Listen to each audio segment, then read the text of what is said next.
ಆಗಿರ್ಬೋದು, ಕಂದಾಯ ವ್ಯಾಪ್ತಿಯ ಸುಮಾರು ಸರ್ವೆ ನಂಬರ್ಗಳು 40 ಎಕರೆ ರಾಷ್ಟ್ರೀಯ ಹೆದ್ದಾರಿಗೆ ಹೊಂದಿಕೊಂಡಿರುವ ಮತ್ತು ಪ್ರಭಾವಿಗಳು ಒತ್ತುವರಿ ಮಾಡಿಕೊಂಡಿರುವ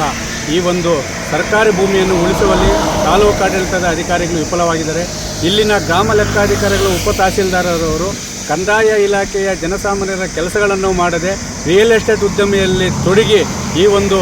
ಭೂಮಿಯನ್ನು ಮಾರಾಟ ಮಾಡಿರುವ ದಂಧೆಯಲ್ಲಿ ತೊಡಗಿರುವುದು ಒಂದು ವಿಷಾದಕರವಾದ ಸಂಗತಿಯಾಗಿದೆ. ಯಾಕಂದರೆ ತಾಲೂಕಿನಾದ್ಯಂತ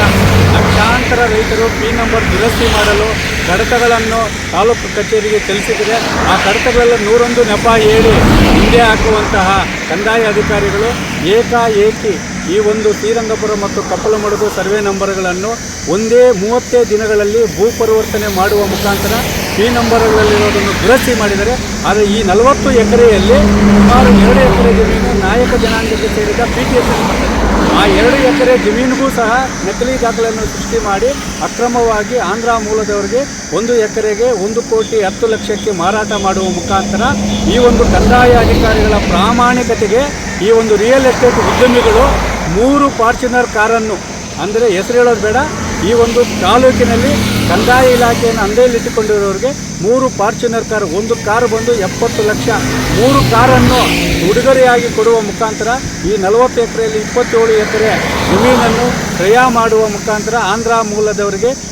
ತಾಲೂಕಿನ ಆಡಳಿತವನ್ನು ಮತ್ತು ಕಂದಾಯ ಇಲಾಖೆಯನ್ನು ಅಡ ಇಟ್ಟಿರುವ ಈ ಒಂದು ರೈತ ವಿರೋಧಿ ಧೋರಣೆ ಮತ್ತು ಬಡ ವಿರೋಧಿ ಧೋರಣೆ ನಾವು ಖಂಡಿಸ್ತಾ ಇದ್ದೀವಿ. ಈ ಕೂಡಲೇ ಮಾನ್ಯ ಜಿಲ್ಲಾಧಿಕಾರಿಗಳು, ಉಪವಿಭಾಗಾಧಿಕಾರಿಗಳು ಮತ್ತು ತಹಸೀಲ್ದಾರ್ ಅವರಿಗೆ ಮನವಿ ಮಾಡ್ತಾ ಇದ್ದೀವಿ. ಮುಳಬಾಗಿಲು ತಾಲೂಕು ಕಸಬಾ ಹೋಬಳಿ ಶ್ರೀರಂಗಪುರ ಮತ್ತು ಕಪ್ಪಲಮಡುಗು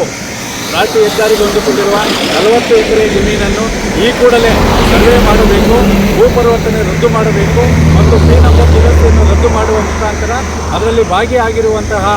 ರಿಯಲ್ ಎಸ್ಟೇಟ್ ಉದ್ಯಮಿಯಲ್ಲಿ ತೊಡಗಿರುವಂತಹ, ಯಾಕಂದರೆ ಸರ್ಕಾರ ಸಂಬಳ ಪಡೆದು ರಿಯಲ್ ಎಸ್ಟೇಟ್ ಉದ್ಯಮದಲ್ಲಿ ತೊಡಗಿರುವಂತಹ ಕಂದಾಯ ಅಧಿಕಾರಿಗಳನ್ನು ಮುಂಪೂರ್ವ ಪರೀಕ್ಷೆಗಳು ಒಳಪಡಿಸಿ ಅವರು ಉಡುಗೊರೆಯಾಗಿ ತೆಗೆದಿರುವ ಫಾರ್ಚುನರ್ ಕಾರುಗಳನ್ನು ತನಿಖೆ ಮಾಡಬೇಕಂತೇಳಿ ಮಾನ್ಯರನ್ನು ಒತ್ತಾಯ ಮಾಡ್ತಾ ಇದ್ದೀವಿ. ನಮ್ಮ ಮನವಿಗೆ ಸ್ಪಂದಿಸದೆ ಮತ್ತು ಈ ಒಂದು ಕಂದಾಯ ಅಧಿಕಾರಿಗಳ ವಿರುದ್ಧ ಕ್ರಮ ಕೈಗೊಳ್ಳದೆ ಸರ್ಕಾರಿ ಭೂಮಿಯನ್ನು ಉಳಿಸದೇ ಇದ್ದರೆ ಖಂಡಿತವಾಗಲೂ ಚುನಾವಣೆ ಎಣಿಕೆ ಆದ ನಂತರ ಜೂನ್ 5 ಅಥವಾ 6ನೇ ತಾರೀಕು ಜಾನುವಾರುಗಳ ಸಮೇತ ಸಂಬಂಧಪಟ್ಟ ಈ ಒಂದು ಜಮೀನಿನ ಮುಂದೆ ರಾಷ್ಟ್ರೀಯ ಹೆದ್ದಾರಿ ಬಂದ್ ಮಾಡುವ ಮುಖಾಂತರ ಕಂದಾಯ ಇಲಾಖೆ ಅಧಿಕಾರಿಗಳ ಭ್ರಷ್ಟಾಚಾರವನ್ನು ತೊಲಗಿಸಿ ಜನಸಾಮಾನ್ಯರು ಉಳಿಸಿ ಎಂಬ ಹೋರಾಟ ಮಾಡುವ ಎಚ್ಚರಿಕೆಯನ್ನು ನೀಡ್ತಾ ಇದ್ದೀವಿ.